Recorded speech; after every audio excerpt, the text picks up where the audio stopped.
Well, what is to... I think you and Sylvia and then were talking, and so some of the stories about grandmother, I think you and Clara and Sylvia, they wanted you to tell some of the stories about your relationship with grandma. And you can Oh, start when you were living in Harlem in 1945. So. yes, well, that was one. When she tried to get, she would just stay, she stayed out all night when I was pregnant with Sylvia. Hmm. Did you say that? Yeah, you talked that one. You talked about Okay. that one. Well, oh, so when she wanted us, her, we said there, and meanwhile, my husband um, went to college because he had just came home from the Navy, and and she tried her best to get him not to go to college because she said they're not having black men from college degree. So go ahead and just take your money like my nephew doing. They just go ahead and sign up for tailorship or barber shopping, barbers, come on, how you do it? Yeah, barbering. Hmm. Barbering or something like that. And they just go every week, sign the paper, a book, and they get the money, right? $107 a month. So you're talking about this is the GI Bill, right? Yeah, gee, that's right, Jeremy.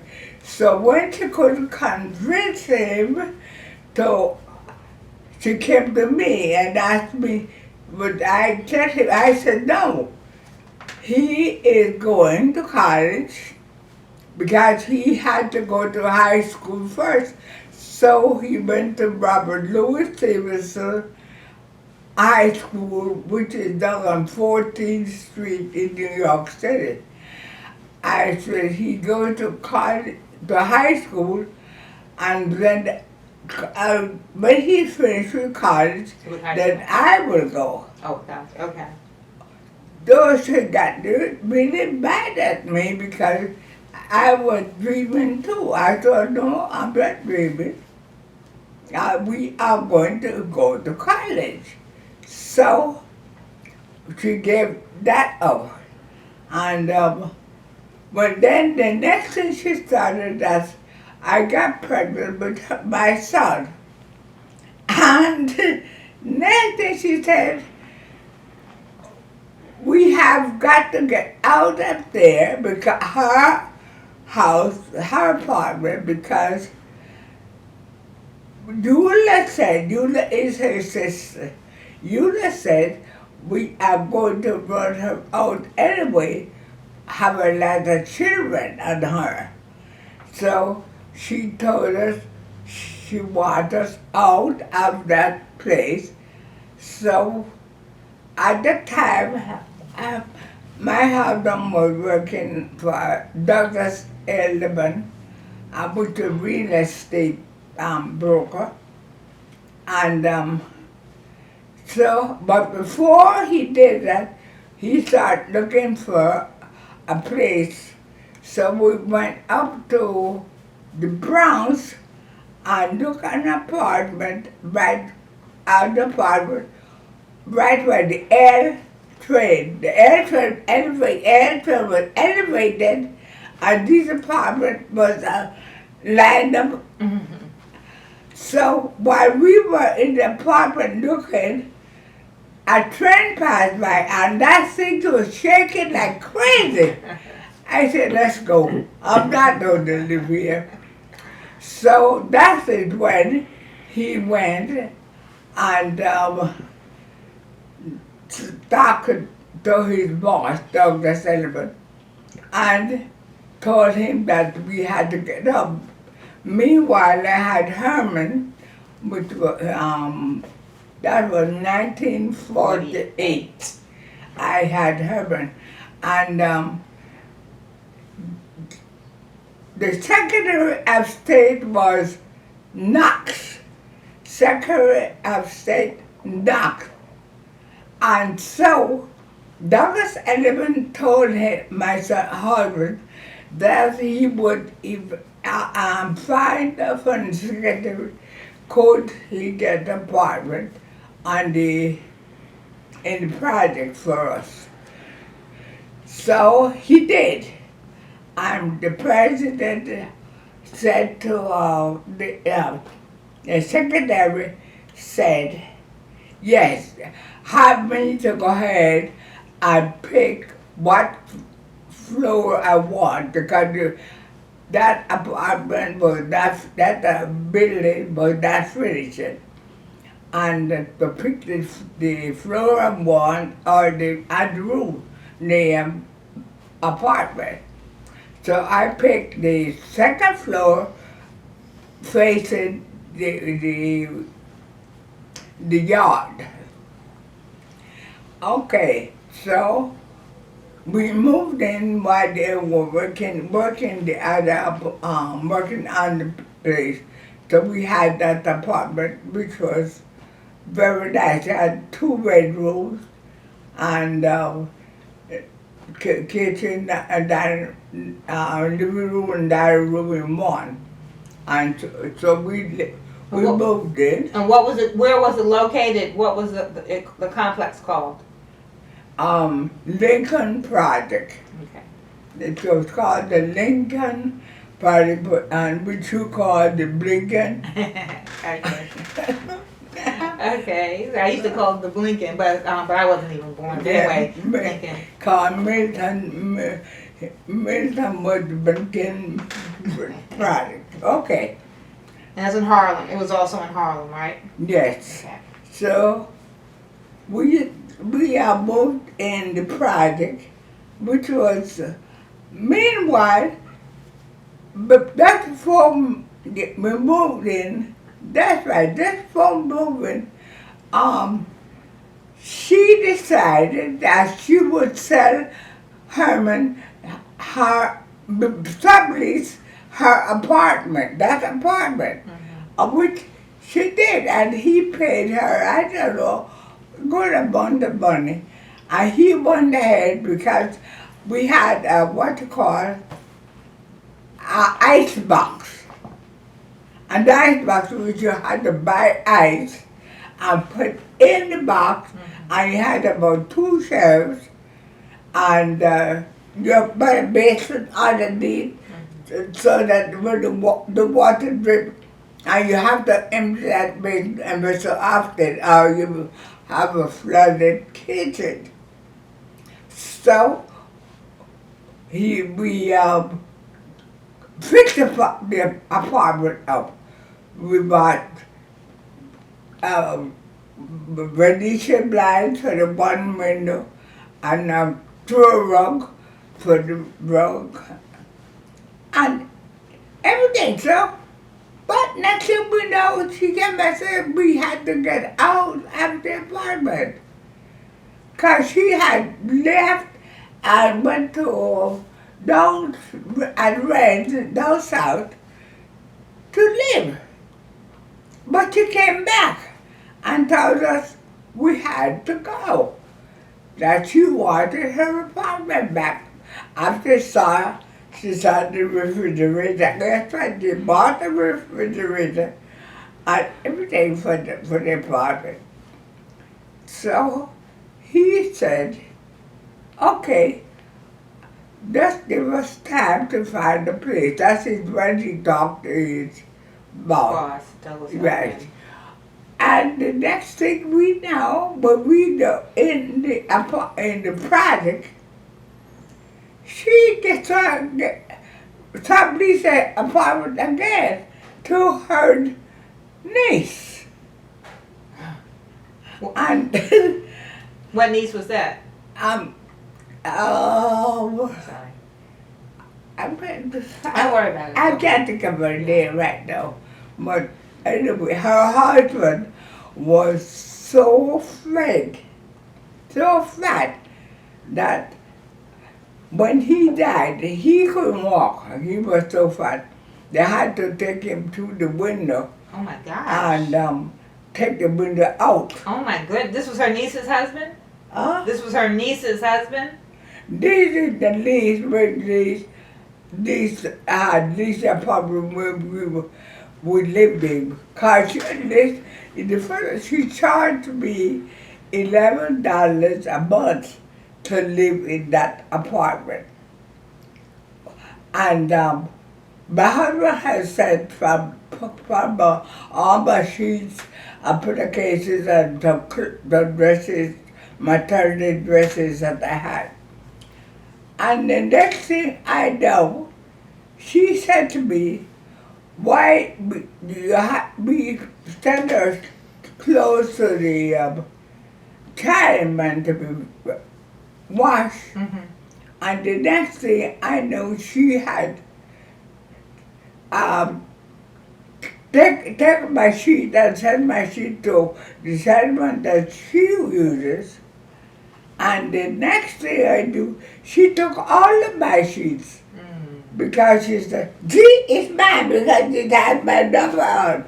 I said, "But yeah, of course it has your number on because but it's my sheet. Where are my sheets? I had about 3 stacks of sheets. I don't know how many." Anyway, I let it go. So we moved into the project. And the next thing I knew, she was covered up the project to live every Christmas holiday season. She would be there at our house. And tried to take over. So I went on, got a job at Bloomingdale's. And I worked up there for the holidays. And then after the holidays, she go back down south. Meanwhile, she had, sold the apartment to this girl, to her niece. Yeah. So what happened was, okay, let me see. I just think. I will move in the apartment. Then my husband graduated from college. Which college did he graduate from? NYU. New York University. Okay, with a degree in finance. Right. And then he got the job at the Amsterdam News. Right, because tell us why he couldn't work for Douglas Elliman. Because he had been a courier for Douglas Elliman. But when he got his degree, why couldn't he work for Douglas Elliman? Oh, because there was he worked he used to work in the finance department by just taking the money from the rent and taking it to the bank. Right. And a courier, like, yeah. And take it back, and then what he would do, study in the park, the park, study park, and go in the park and study. Mm-hmm. Okay, but meanwhile, while we moving the apartment, we didn't have any furniture. But he had a $1,300 separated from the Navy. Mm-hmm. So he decided that we decided to get some furniture. So it went in Harlem. There was this company that advertised cheaply. Everything was pretty cheap. So he went down there and he picked out bedroom set, 2-bedroom set, living room set, and kitchen, things for the kitchen, and a dining table. Mm-hmm. And I think it came up to about $1,100. So He's gonna write them a check. No, no, we don't take checks. We don't take checks. He said, well, I go to the bank. No, you have to take credit. He said, no, I'm not taking any credit. I have the money. And I go, well, we don't want the money. We want you to take Credit. credit. So he said, forget it. Wow. So he realized that there was a bunch of cheaters. Right. They want to make money off of this. There was, it costed them $100. But when they get to, when we get transferred, we were paid for the $200. Right. So with that, I remember since said that at the grandmother's house. While he was walking to the bank, he looked down and there was a furniture store in the basement of Fifth Avenue. So he went in there and he asked, so the guy said, oh yes, so he bought the one that is the toll that we had, right? We needed. And that's what it came up to. What? $900. Wow. And So in other words, he was no longer in Harlem, and he bought this outside of Harlem. oh yes, he bought this downtown New Yeah, York. they call that redlining. Yeah. Fifth Avenue. Yeah. And he got it cheaper, and they didn't say you have to buy it on credit. No. Right. Didn't have. He paid $900 on delivery. It was all delivery for the $900. Wow.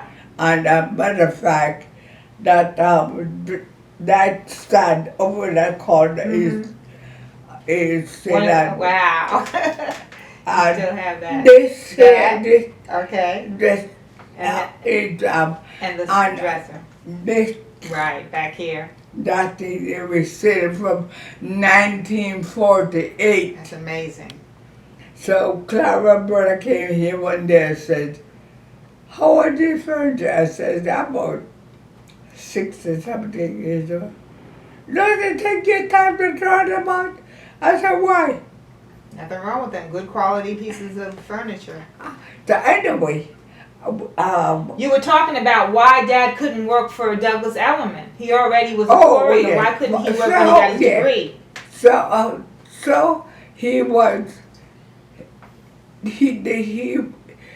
he wasn't delivering, he was working. But he was good too. And when he wasn't delivering, he worked in the finance department. Mm-hmm. But the guy who was head was prejudiced. And when he asked Douglas Elliman for the job, that was permanent, the guy said, no, he's sick. He don't smell good. I don't want this will be too small for us to work in here together. Because he don't smell, he don't bathe. He what? He doesn't bathe. Doesn't bathe. Okay. Yeah, he doesn't take a bath. And if you knew my dad, that is truly not the truth. Daddy was what? grooming was all. He was, and so the doorman told him and says, he don't like you because you're black. And that's the other reason I don't like that you smell. You don't smell, you smell good. And anyway, he got the job at the Amsterdam News. Okay, before you talk about that, I just want to mention that Douglas Elliman, I mean, you're talking about Daddy meeting the actual man, Douglas Elliman. That company is still around, but of course Douglas Elliman is long gone, but his company is still around. Is that right? Yeah, so, yeah. That's the element, yeah. So where was I? Now Dad went ahead and he did get a job with the Amsterdam News, which is... Oh yes, he got the job through the Urban League at the Amsterdam News. And then, because he was a college graduate, and he worked there as circulation manager. Circulation manager. And first he was like advertising. He did go ahead and got ads to put in the paper. Then afterwards they gave him a promotion, and the promotion was working as a circulation manager. Okay. Wow. And then, okay. So that was a really good job, right? That was Yes. black newspaper in He Harlem. was there for a couple of years, and they will raise him to $125 a month. Yeah. For a week or a month? So. Well, a week or a month? $125 a week. A week, yeah. A week, okay. So meanwhile, while he was advertising, while he was working in advertising, he got a bonus of $1,000 1 year. And the product, they get to your, what you call it? Your rent or your... No, when you fill out the paper. Oh, your salary, your income? No, everything. Turn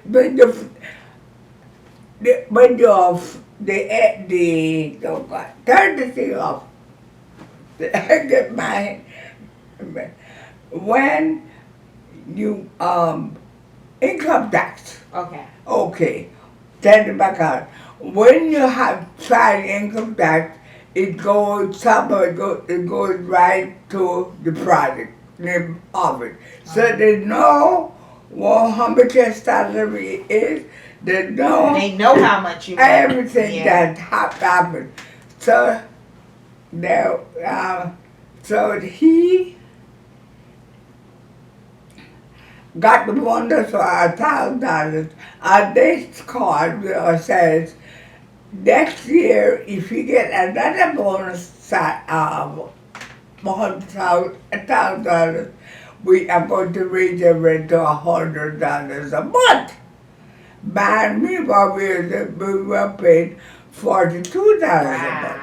Wow. So I said to him, I don't like living in the project anyway because they were tearing down the building, the tenement buildings across the street. I built up upright this building.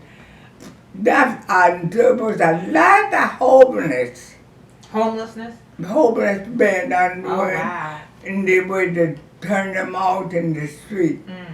And there were some people, I went into the store, but I came with these two men were fighting.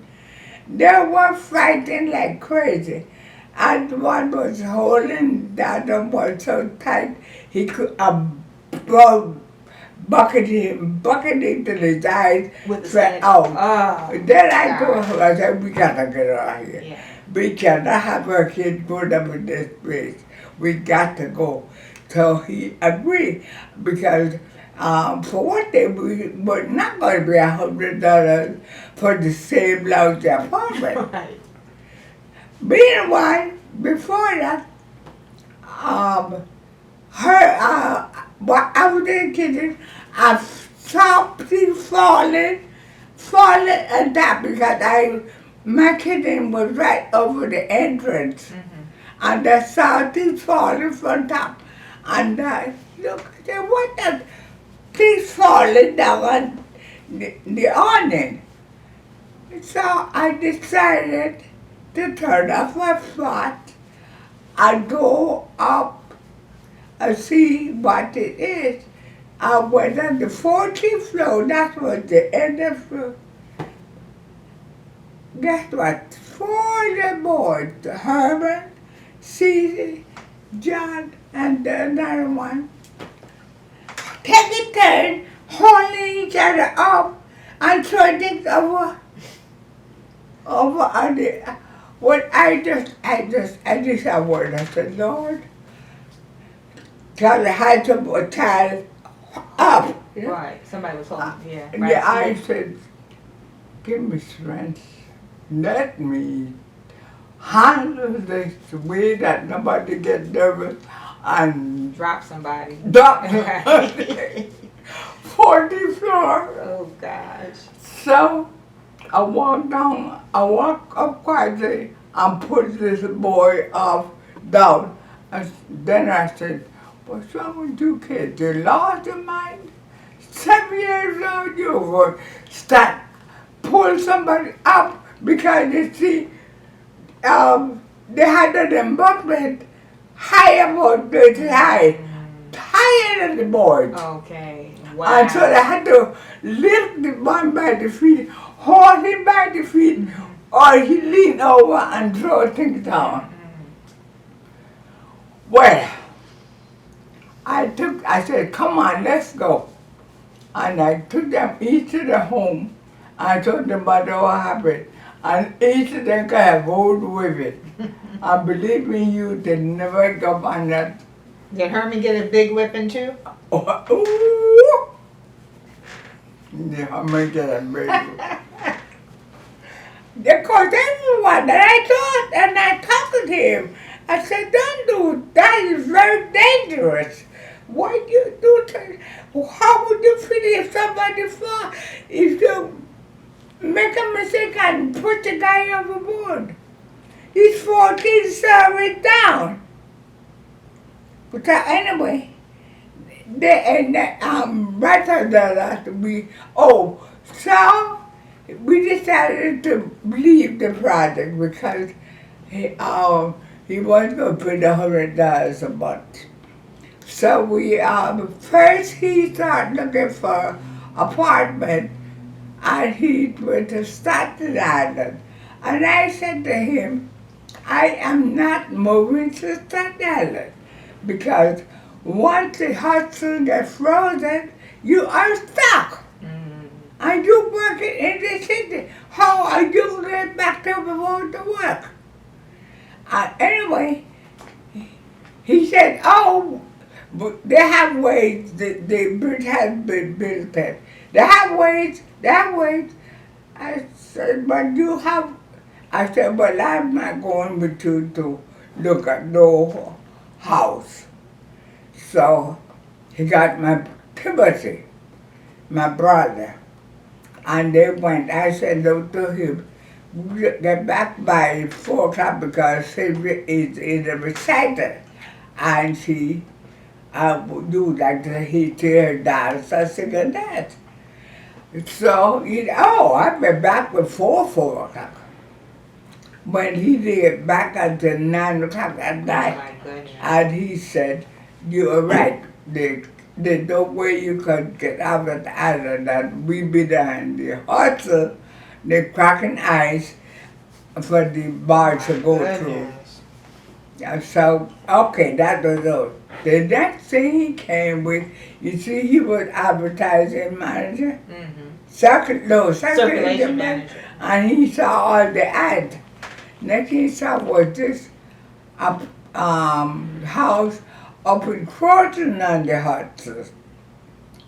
Now, I thought you said Croton on the Hudson, what the heck is that? It's upstate New York, not over here. You had to take the Long Island train, and then after you take the train, you have to take a taxi. Ooh. Because we couldn't have a You drive didn't have going cars back. and stuff, yeah. So we went there. The woman was saying there with her son. The broker says, you're a winner here because I don't know how that woman be. That woman thought that you go there, she's dark, staring naked. And then I'm with her son there. And so you see, I want to make sure that she was drinking with the cortex on. Oh my God. Okay. And so he made her get dressed. So she got dressed, and she said to me, you don't want this place. Because it's a carriage house. It was, I think, it had 7 bedrooms. It was a bad place. But it was so far out in the country, the highway was down there, okay? And it was here, and there was big hill up here, like in Singapore, houses where they have that hill. Yeah. With right. She had that here. And she said to me, you don't want to buy this because when it snows, that hill is full of snow. And then in the spring, you have a flood. I said, don't worry, sweetheart. I am not coming up here. Why would I look like me and Sylvia Herman? And Herman is in the city. Right. So I don't know. No, forget that. So he said, okay, God don't think he likes it either. And we went, he said, we have one more place to look. And if you don't like it, I know what you're going to happen. So that's how we end up in the island. And couldn't get that. There was a white couple, old couple living there. And the broker couldn't get that woman out of the house. She got in the bed and said she was sick and she wouldn't move. So he said to my husband, oh, that's good. Why don't you they'll pay you rent? So he said, if I want to pay rent, I wouldn't be out here. If I wanted to just get her out, get them out. The other was willing to go, but she didn't want to leave. So eventually they called an ambulance and they took her out by ambulance. Oh, wow. And we moved in there. He said, I hope you're satisfied with this one. 12 Lehman Road. Right? Yeah. Lakeview, Long Island. So we moved there, and that literally your grandmother followed us. She came. Because what happened to her was she was working down south for this people. I just met people. Like a family? Yeah, she was taking care of a family. That's all. Okay, but they only pay her, I think, was $2, $3 a week and something like that. And she got to be there around 7 o'clock in the morning and she leave about 7 o'clock at night. And she had to go to get there 7 to 6 breakfast and get the kids ready for school and make sure the husband gets his breakfast. And so this guy came, the husband says, why are you looking for people for that kind of money when you could be making $200 a day, but that's a week? So why don't you sell moonshine? I have. So she said, sure, I would have. So she did. But and she did it. But the trouble with her was she drank more than she sold. Okay. And so she always gets in trouble. And then they come up, put her in jail. And one day she got up one morning. Well, she was so drunk, she didn't know they had put her in jail. And she got up, woke up next morning. Where am I? Where am I? So the man said, another inmate said, oh, you are in jail? In jail? What am I doing in jail? So he said, don't worry, don't worry. They put Paul and Silas in jail So, you know what? Who the hell is Paul?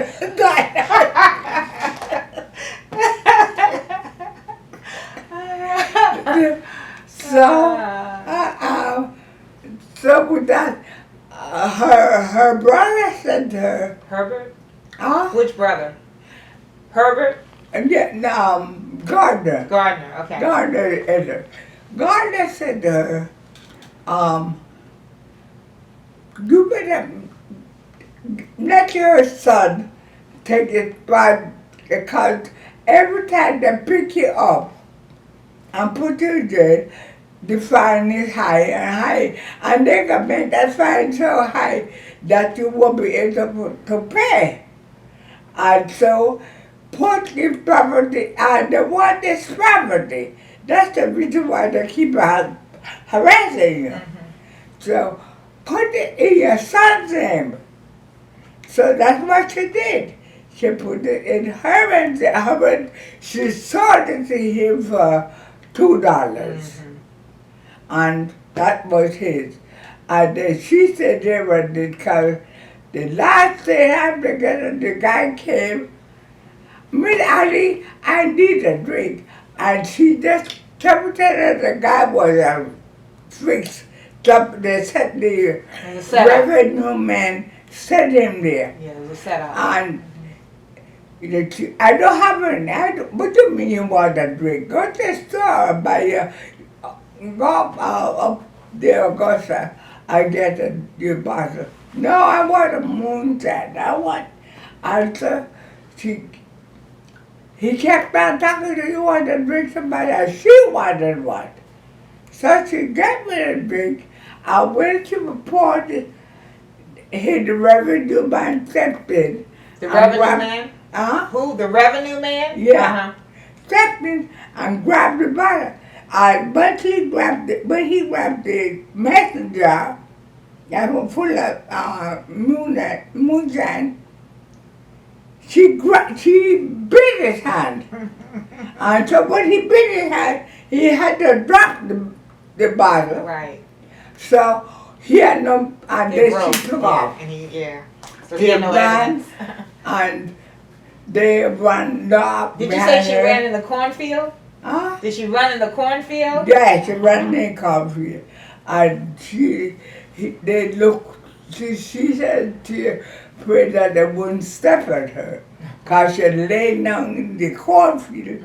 In the corn. And they kept on saying, oh my God, I hope they have no dry well here. I she fell in a dry well because I don't know, they didn't know where she could go. Because they had a flashlight that looking, and they couldn't find. So after she left, she got up and went to a neighbor. I had to take her to Stapleton to her castle. And then the next day she called her sister and said to go to her house and find out what you call it. And find the money and get a suitcase and put the clothes in because that was top under the final opportunity. So they did that. She took a train and came to Long Island, where we were. And the next thing, she stayed there with us. I should work at this man's house. And I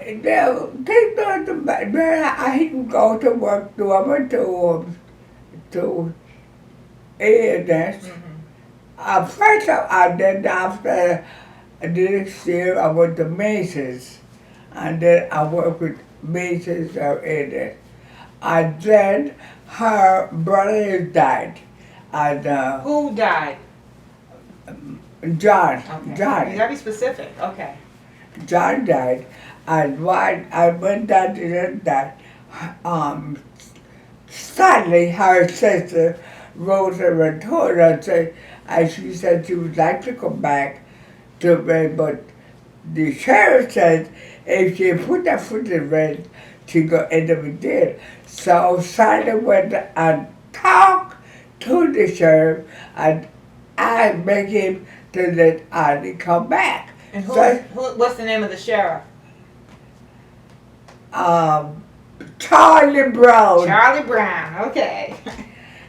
Guy, he beat a black boy down there singing Charlie Brown. So anyway, he gave permission for her to come back to the funeral for her brother John. That's right. So he said, yes, you can come back, but if she ever sells one drop of liquor, she's gone. Mm-hmm. So she came back and she started it again. Meanwhile, Charlie Brown had died. And Charlie Brown had used those black men as boys. Mm-hmm. If he found them, like they used to go into woods and gamble. Mm-hmm. And he found them, he whipped them. He what? A whip. He whipped them. Oh. Oh, yeah. Whipped them. And so they said to her, asked her to give $5 to buy flowers. She said to them, are you all crazy? You're going to, I would let him with the flowers, but that's, sure, somebody. $5 to get flowers for when he died? When Charlie Brown died? Yeah. Oh, okay. I must cover the cost with flowers. Right.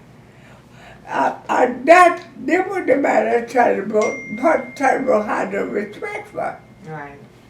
So anyway, I think she got into trouble again, and this time she came up and stayed with us, Long Island, and she stayed up there for a while. And then I had you. When on this night we were putting the door up, and you were about 4 months old, Mm-hmm. and your father was still working at, this time he was working at Ebony. Ebony magazine. Yeah, Ebony, Okay. right.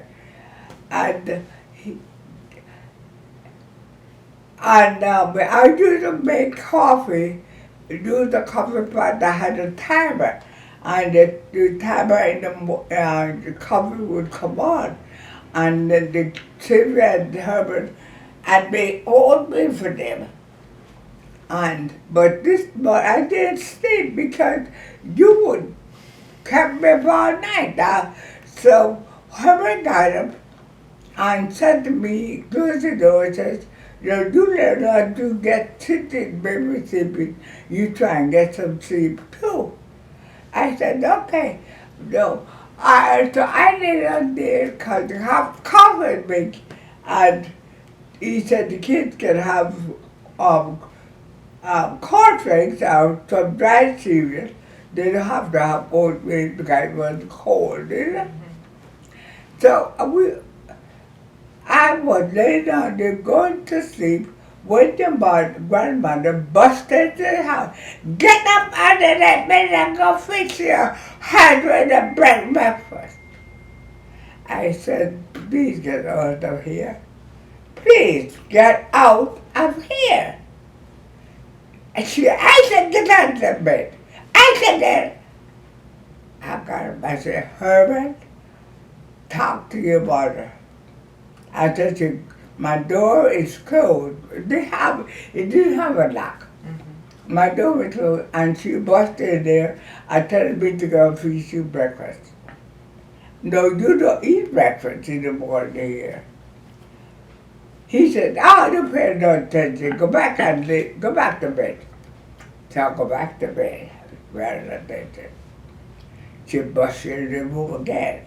I think she was drunk. Mm-hmm. She had to be. Mm-hmm. So she says, I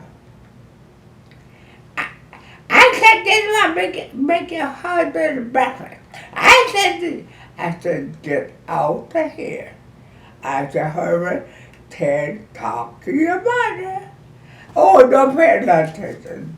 Do let her go to bed. Don't pay no attention. Okay.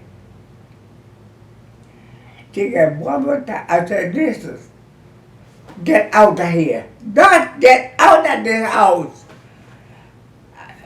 Herman, are you understand totally out? You said, well, this is her house. And you tried to put her out of your house. So she would do, well, she didn't do anything to you, but you are annoying her. You were trying to rule her, and she put you out of her house. So if I were you, I'd go upstairs and pack a bag and we'd go together in the city.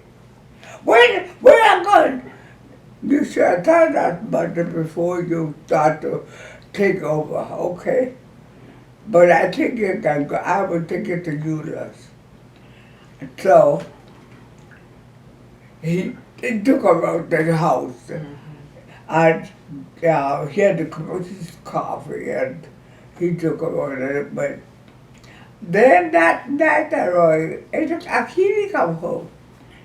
Yeah, he called me. You put my mother out. I said, you drunk, Herman? Are you drunk?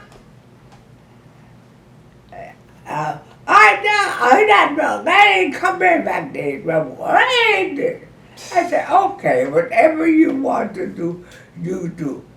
So, about 11 o'clock, he called again. I wasn't drunk. I was pretending to be drunk because I had to put the paper to bed. And I couldn't be drunk to put the paper to bed. So I stayed up there. I should have been in my office working. But I stayed up there to kind of console her because they were carrying on that I put her out in the street. And anyway, he says, I have to put the paper to bed and that don't happen till about 2 o'clock in the morning, but I spoke to the guy who run off the paper. So they put the paper to bed. So I be home around 2:30 or 4 o'clock, 3 o'clock. Yeah, and that was that. And the next time he came and stayed with me, No problem. no problem whatever. No problem. But I never talk with her. You see, if she was the kind of mother that took care of her child, but she wasn't. She was an alcoholic. Yeah, Lord, I hate to see that. The whole, I'm so glad they all died. They won't hear me. They won't hear the story, right? Yeah. Okay, well, and I know you have a lot more stories to tell about Grandma, but I think that's good for tonight, for today. Is that okay? Uh-huh. Yeah, it's good for today, but I know you have a lot more to say. All right, thank you.